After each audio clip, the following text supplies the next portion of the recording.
I know you guys watch for a variety of reasons, but I know one of the reasons you watch is because you know that I'll never settle for anything less than what I think I'm capable of doing. That last 45 seconds, nearly 700 watts.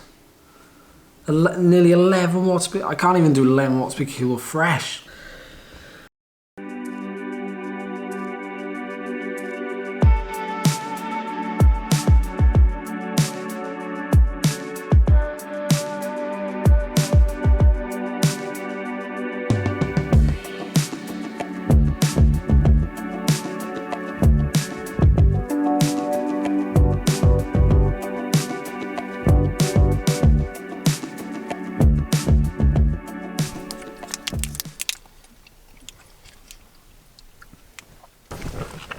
I think we're a bit early, Shaw. Anyway, special guest in today's video. I'm dead. Can't take it seriously. Charlie's with me this weekend. First time in this hill climb series that she's been with me for the race. Or races, because we're racing today and we're racing tomorrow. I was going to say, you're my secret weapon. Like, you're with me this week. I don't know if you're with me next week for the hill climbs, but you are with me for the nationals in 2 weeks' time. So there's no pressure. It's just I've got stuff on next Saturday. Oh, okay. You know, like they say in football, when they're like the 12th man or 12th woman is the crowd in the stadium.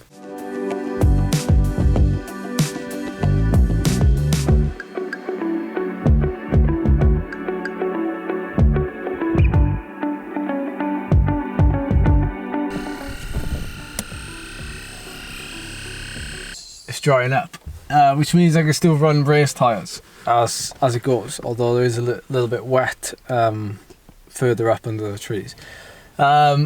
Today's hill climb, it is 2 kilometres, just shy of 2 kilometres. The average gradient is skewed somewhat because basically from where we've parked here down to the start is it's kind of like there's some sections where you're doing like 20k an hour, then there's some sections where you're doing 40k an hour, so there's a big difference in speed. The final 1.2k from here to the top is about 10 or 11%. So my plan of attack is to ride this climb within myself to here, and then from here up is where I'm just gonna go as hard as I can. Obviously I missed a weekend of hill climbing last weekend with the Croatia trip and everything else. I've not really done any effort now that's been close to like a hill climb type of effort. I've done some intervals while I was away just to keep myself sharp. Don't know how the body's going to respond after so much travelling, although I've looked after myself this week and given myself a lot of rest.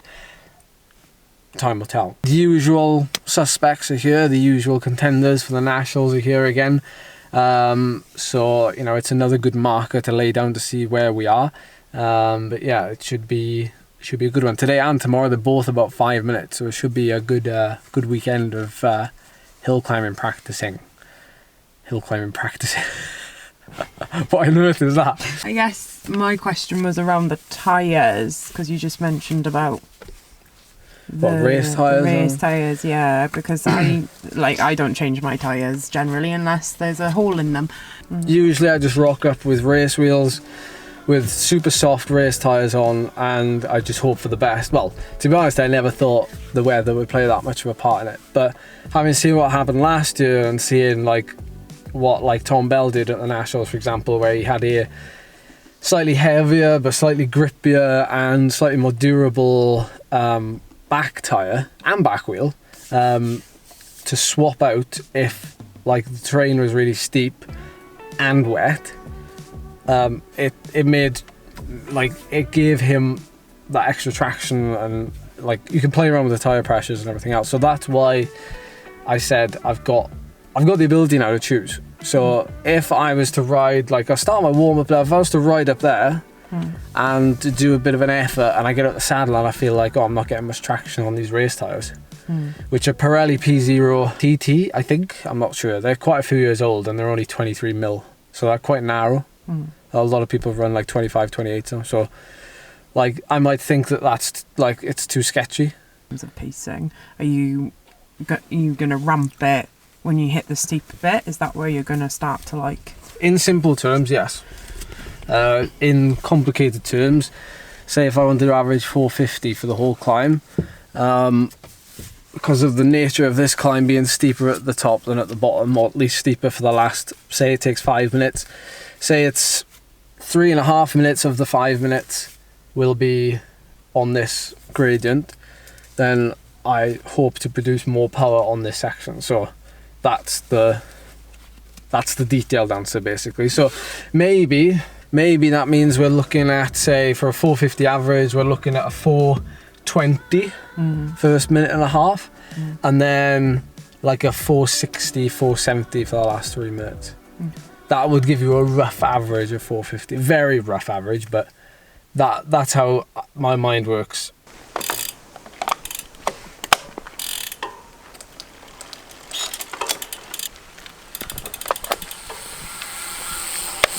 So I've ridden this climb now as part of my warm-up, and there's a lot of varying gradients in it, which makes it very exciting but also makes it very difficult to pace.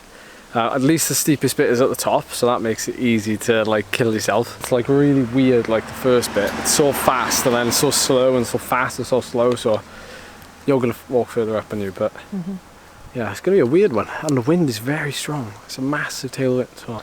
I'm also stuck between gears as well. This is where one by would work really well, where you can have a better ratio, but I'm sort of in between. Like I could ride it in the big ring, but it would be like touch and go. I would literally be like one cog left at the top. Okay.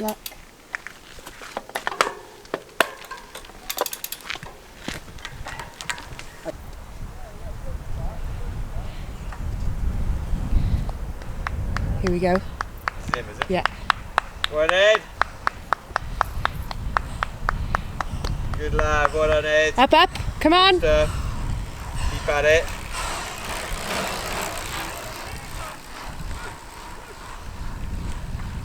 That is brutal. Got all that. The wind. How was that? Yeah, It's good. you look good. He's really nice. He's ridden with band of climbers in the Dolomites. Nice. This is good. It's only 800 metres. He's coming up to see you today and to cheer you on, which is nice. What? Specifically for me? No. Sorry, didn't grab your name. Oh my, have you seen that view? Yeah, it's pretty awesome. We're quite high, really.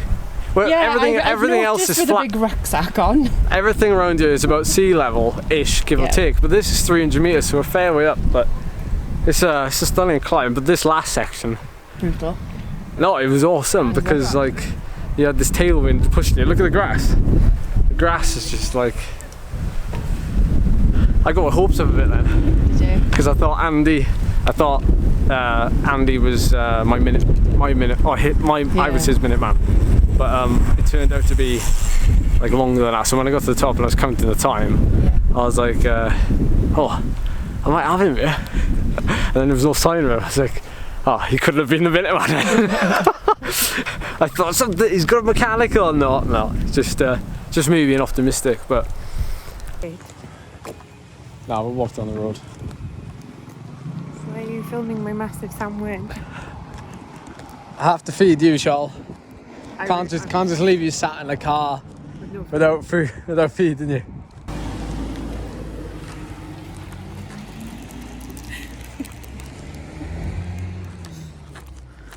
We might as well share that Yeah. because it's like. I thought you didn't like a ploughman's. No, I don't.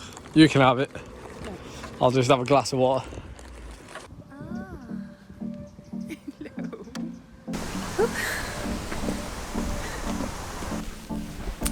We've only just got here and Charlie's on the tee.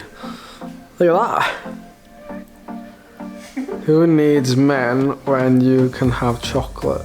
Have you made yourself comfortable? Yes. Our Airbnb for the evening. We have a hot tub just outside, which someone didn't bring anything to go in the hot tub. I did, so I'll be going in the hot tub on my own. So this Airbnb I found it was kind of like the last minute. It was about £90, I think, for the night, £100. It's about a mile from Bristol Airport. It's got everything you need, literally. There's even like full-on cooker in the corner, and a fridge over there, and a tiny sofa, which we'll have to make do with. What was his average and what was yours? 528. 528, mine was 448. But your max was 559, and what was his max? 723. That last 45 seconds, nearly 700 watts. Nearly 11 watts per... I can't even do 11 watts per kilo fresh for 45 seconds. I'm currently 63, 64. I need to do everything now to get down to 60, at least. Whatever it takes, because that's the only thing. This is PB power today. 448 watts for 5.5 minutes is personal best power, and I still lose by 25 seconds. I've got to go to a place now where I've never been before the next 2 weeks, because it won't do itself. With all due respect, I'm just fed up. I'll come in second. Right, I've come into the other room because I want to speak like one-to-one. I know you guys watch for a variety of reasons, but I know one of the reasons you watch is because you know that I'll never settle for anything less than what I think I'm capable of doing. And I hope you are the same as well, you know, in some aspects. Maybe not in everything, because, you know, maybe that's not how life should be, but certainly in things that you feel like, you know, you want to chase and you want to dedicate yourself towards. It's the reality. Because at the end of the day, you have to do things that most people won't do, or you have to do things that most people would find uncomfortable and not normal. Like, you know, being at this level is not normal. It's just not.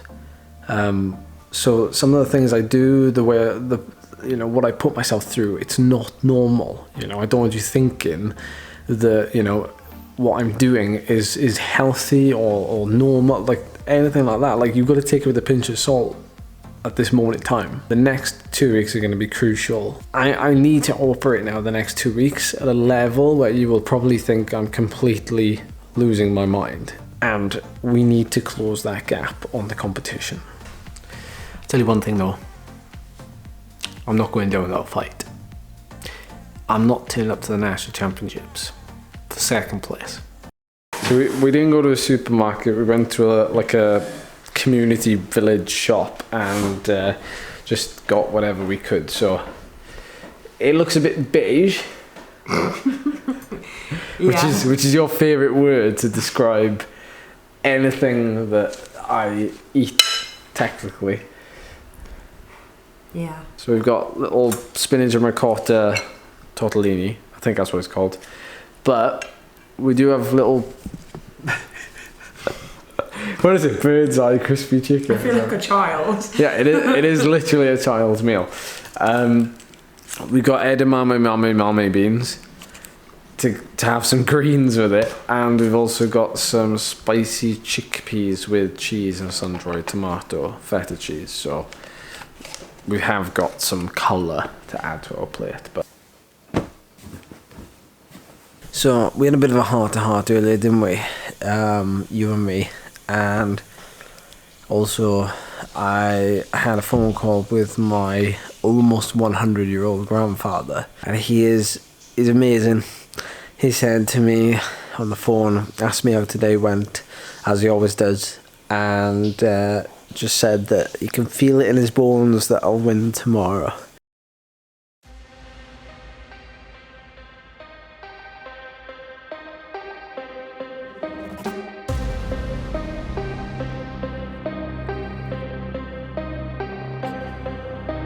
Alright, hill climb 2 of 2 this weekend. We're in a bit of a rare situation where I can actually ride to the start of today's hill climb, because it's about 10 miles away, and I can also tie it in with the warm-up. I'm going to send, this is the benefit of having Charlie here, obviously, or having someone that can help you at least, is that she's going to go off and drive straight away to the top of the climb and park up somewhere, and I'm going to ride straight to the HQ, get my number, and then ride to the car to the top of the hill. So not only do I get a warm-up in, I also get a course recon in, and I get my number, and basically when I get to the car, you know, I just need to put my race wheels on and just need to get myself in the zone. So it's good having a Charlie.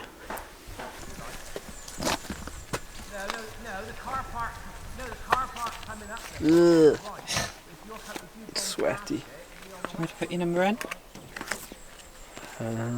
We might have to tag team it. Great. It's easier when you're not wearing the skin suit first. More difficult when you're trying to... Let me do it. Come here, you hold the camera. I don't know if you can do that. Probably can. The finish is just around the corner, like literally must be 200 metres from here. And I'm going to position Charlie strategically on the final bend, which is about 400 metres to go. So from there to the top, hold me accountable. I should be out to the saddle from there to the top. If I'm not, don't thumbs up this video. So this climb is the same length as yesterday, 1.9k, but it's shallower, 7% average instead of 9-10%. It's also varying. The gradients is also varying. I was off for a fair bit actually, just around before I'll get to you, and then from there to the top it kicks up again. So it's got a bit of everything. If yesterday's was big ring, today is definitely big ring, although I tell you what, I get some funny looks from people when I say climbs a big ring. But if I'm in a 52... Are most people running a single chain ring now though? Nearly everybody runs a single chain ring. Oh, okay. Well, it's slightly lighter. It's technically you can be more efficient with your gears. See, if I'm in my big ring, the downside is that I'll be cross chaining because I'll be really far up the cassette. But at the end of the day, you're on the climb for like 5 minutes, so like, you know, in terms of efficiency, like what you're losing, I don't have any science to back that up, but that's just my thoughts.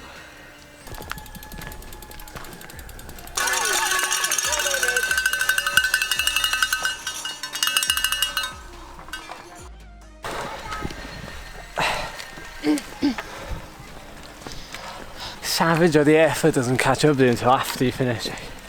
In the moment you just don't feel, you're obviously like going as hard as you can, but it's not until you finish the effort where you're like... Well, I think today, I was a lot closer because I think the climb suited me more because it was quite shallow in places. I think, without like saying too much, because obviously I don't know the results, I think I was closer to, you know, the top than I was yesterday.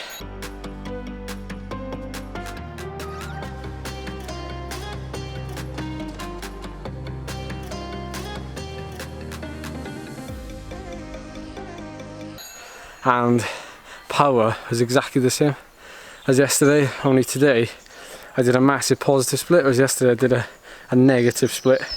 So positive split, I went hard at the start. First 3 minutes, I don't think I dropped below like 480 watts. I was like, and that was with the flat sections. But it was only the last bit. I was lucky the gradient went up at the end there, because I was starting to like die off. So when the gradient went up, it like forced me. I was like, nah, like I've got to try and give more. So I managed to like keep it near 450, but still same average as yesterday for 5 minutes, 450. But I laid down the power differently today. And by going deep early, you know, I'm pushing myself to the point where, well, I'm just pushing myself basically, so. What are we following down here? A moo cow on a bike. A cow on a bike. I love it when people show up for fancy dress. Like, that's what I've been saying all along about, like, most hill climbs, you know, they've dragged themselves out of like the Stone Age, and they now have like prizes for best fancy dress, you know, spot prizes. So like, say if someone comes 20th place, they get a prize, just something random. And that's what I love about hill climbs. It's not all serious. I love when they show up and do quirky stuff, I guess. To try and encourage people to take part and it to be fun for those taking part. It's also great to see lots of women here taking part, juniors, and also a para-cyclist as well on the start line on a hand bike. So we've always had equal prizes in our hill climb, and we're a club that promotes equality in sport. So it's great to see that, and hopefully the diverse field will continue to grow. Chuffed with that, Charles. Chuffed with that. Officially third, but 0.9 seconds off second, and it's now sub 10 seconds to first. So today I've like redeemed myself, but I've also set the bar higher for myself as well. So we've got, over the next 2 weeks, it's 2 weeks now to nationals. So I feel like that was so close today that all bets are off for nationals. Like, I don't think you can script who's gonna win. I don't think you can script almost who's going to come like top 5 even. It just seems like it's too close to call now. It doesn't matter what your win streak is. Or for me, I've become in second. So what my streak of second places and a couple of third places, to me now it means nothing. Like, it is all to play for in my mind, given how close that was today. And the fact that I paced it differently, the fact that I got everything out of myself, I set the bar higher, and you know, without this climb today, potentially without this race today, I don't think I would have, you know, gone back home in a good mindset, and I probably wouldn't have gone back home with the mindset to fight for something better. So yeah, that's a wrap on this weekend's hill climbing. Hope you enjoyed this video. Charles, thank you for filming me and driving around and stuff. It's okay. Invaluable, as always. And thank you too for watching. I will see you in the next video.